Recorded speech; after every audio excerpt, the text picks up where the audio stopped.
عن ابی قلابة ان مالک بن الحویرث قال لاصحابه. ابو قلابہ یہ ایک نیا نام ہے. ابو قلابہ قاف زیر سے پڑھیں. ابو قلابہ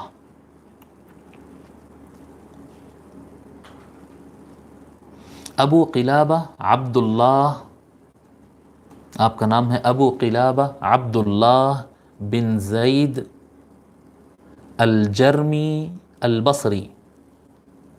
البصری کہتے ہیں مطلب بصرہ کے رہنے والے. ابو قلابہ عبداللہ بن زید الجرمی، یہ آپ کا نام ہے. البصری کیونکہ آپ بصرہ کے رہنے والے تھے، تابعی ہیں آپ. اور مالک بن الحویرث جو آگے نام آ رہا ہے ان کے بعد، ابو قلابہ کے بعد جو نام آ رہا ہے مالک بن الحویرث، مالک بن الحویرث کی یہ شاگردوں میں ہیں. اور آپ کا انتقال 104 ہجری میں ہوئی. 104 ہجری میں آپ کا انتقال ہوا. فوراً آپ کا استاد کا ذکر آتا ہے عن ابی قلابہ ان مالک بن الحویرث قال.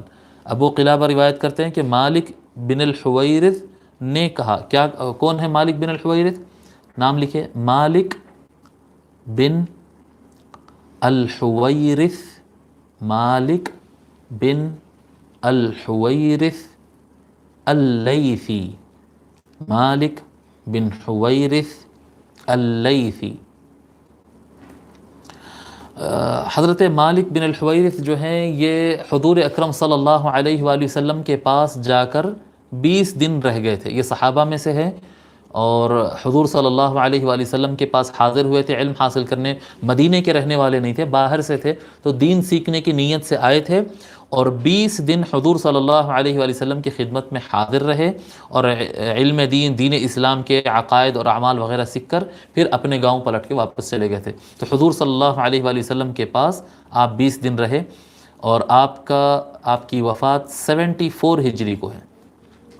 74 ہجری کو حضرت مالک بن الحویرث اللیثی رضی اللہ عنہ کا انتقال ہوا. آپ کہتے ہیں ابو قلابہ روایت کرتے ہیں کہ مالک بن الحویرث رضی اللہ تعالی عنہ نے فرمایا قال لاصحابہ، اپنے تلامذہ سے کہا، اپنے ساتھیوں سے. اصحاب کا لفظ استعمال ہوتا محدثین اور فقہاء میں. اصحاب مالک بن الحویرث یعنی مالک بن الحویرث کے شاگرد. انہوں نے اپنے شاگردوں سے کہا، تلامذہ سے، اسٹوڈنٹ سے کہا الا انبئکم صلاۃ رسول اللہ صلی اللہ علیہ وآلہ وسلم، اے میرے شاگردوں کیا میں تم کو رسول اللہ صلی اللہ علیہ وآلہ وسلم کی نماز نہ بتا دوں؟ قال وذاک فی غیر حین صلاۃ، اور مالک بن الحویرث اس وقت بولے یہ بات جبکہ نماز کا ٹائم نہیں تھا، یعنی اسپیشلی نماز کو سکھانے کے لیے، نماز کا طریقہ سکھانے کے لیے انہوں نے کیا، کوئی نماز کا ٹائم نہیں تھا وہ. ٹھیک ہے. فقام، تو کھڑے ہوئے وہ. ثم رکع فکبر، پہلے وہ قیام کیے، پھر جب رکوع کر رہے تھے تو اس وقت انہوں نے اللہ اکبر کہا. یعنی رکعت باندھنے کے بعد جب رکوع میں جا رہے تھے تو اس وقت انہوں نے اللہ اکبر کہا. ثم رفع رأسه فقام ہنیۃ، پھر وہ رکوع سے اپنا سر اٹھائے اور کچھ دیر کھڑے رہے، یعنی بالکل کچھ مدت وہ خاموش کھڑے رہے. ثم سجد، پھر وہ سجدہ کیے. ثم رفع رأسه ہنیۃ، سجدے میں گئے، پھر سجدے سے سر اٹھا کر کچھ دیر بیٹھے، یعنی دونوں سجدوں کے درمیان کچھ دیر بیٹھے. فصلى صلاة عمرو بن سلمة شیخنا هذا، ابو قلابہ کہتے ہیں کہ یہ بالکل ہمارے بزرگ، ہمارے شیخ، ہمارے جو بڑے ہیں عمرو بن سلمہ، ان کی نماز کی طرح نماز پڑھ دیے. ہم مالک بن الحویرث کے پاس پڑھنے بیٹھے تھے، انہوں نماز سکھانے کے لیے کھڑے ہوئے اور بالکل وہی نماز بتائے جو ہمارے شیخ، ہمارے بزرگ عمرو بن سلمہ پڑھتے تھے. اب عمرو بن سلمہ کون ہیں، ان کے بارے میں لکھیں. یہ چوتھے راوی آ گئے، اسی چوتھی شخصیت آ گئی ہے اس ایک روایت میں. عمرو بن سلمہ، نام لکھیں عمرو بن سلمہ الجرمی. عمرو بن سلمہ الجرمی. عمرو بن سلمہ الجرمی اور ابو قلابہ عبداللہ بن زید الجرمی، دیکھو یہ ایک خاندان کے لوگ ہیں. یہ ابو قلابہ جو ہے راوی حدیث جو سب پہلا نام ہے وہ بھی جرمی ہیں، اور یہ عمرو بن سلمہ الجرمی ہے، یہ دونوں ایک خاندان کے. عمرو بن سلمہ سینئر ہے، صحابی ہے، یعنی حضور صلی اللہ علیہ وسلم کو بچپن میں پائے. ابو قلابہ بعد کے آدمی ہیں، تو ان کے دور میں، ابو قلابہ کے دور میں عمر بن سلمہ جو ہیں یہ بزرگ ہو چکے تھے اور ان کے خاندان کے بڑے مفتی اور عالم اور امام ہو گئے تھے. تو کہتے ہیں کہ ہمارے قبیلے کے جو شیخ جس طرح سے نماز پڑھتے ہم نے دیکھا، تو مالک بن الحویرث بھی اس طرح سے نماز پڑھتے. قال ایوب کہتے ہیں، اب یہ چوتھی شخصیت آگے بیچ میں، ان کے بارے میں لکھے آپ. ایوب کون ہے؟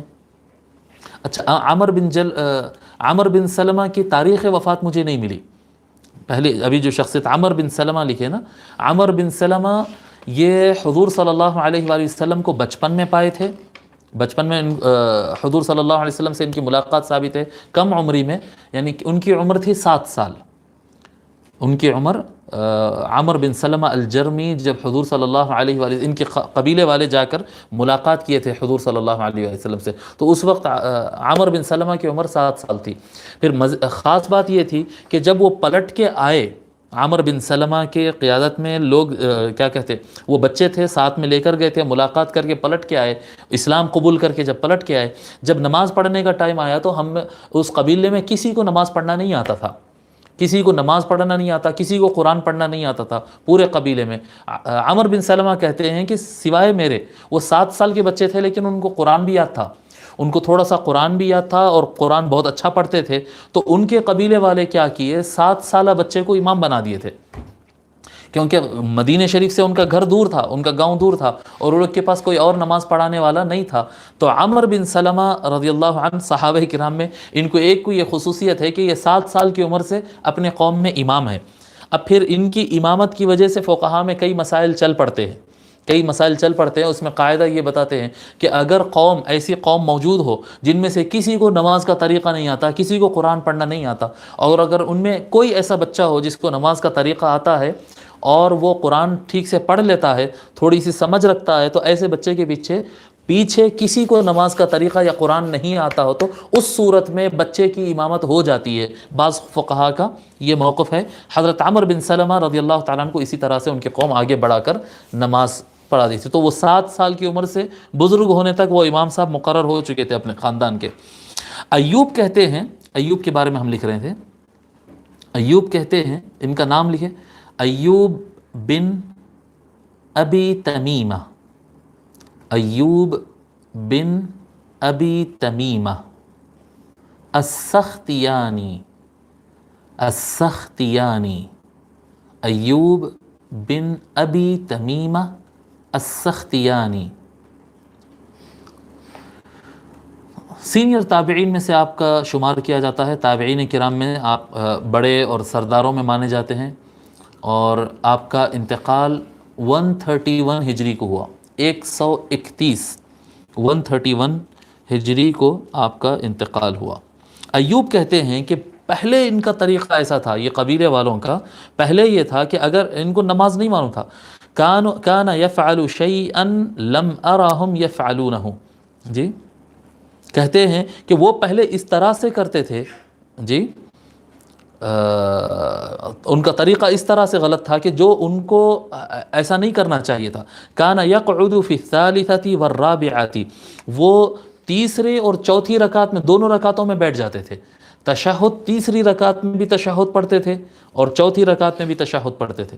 قال فاتیا النبی صلی اللہ علیہ وآلہ وسلم فاقمنا عنده، فاتینا النبی صلی اللہ علیہ وآلہ وسلم فاقمنا عنده.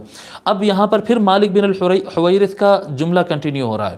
کہتے ہیں کہ ہم حضور صلی اللہ علیہ وآلہ وسلم کے پاس حاضر ہوئے اور ان کے پاس ہم ٹھہرے.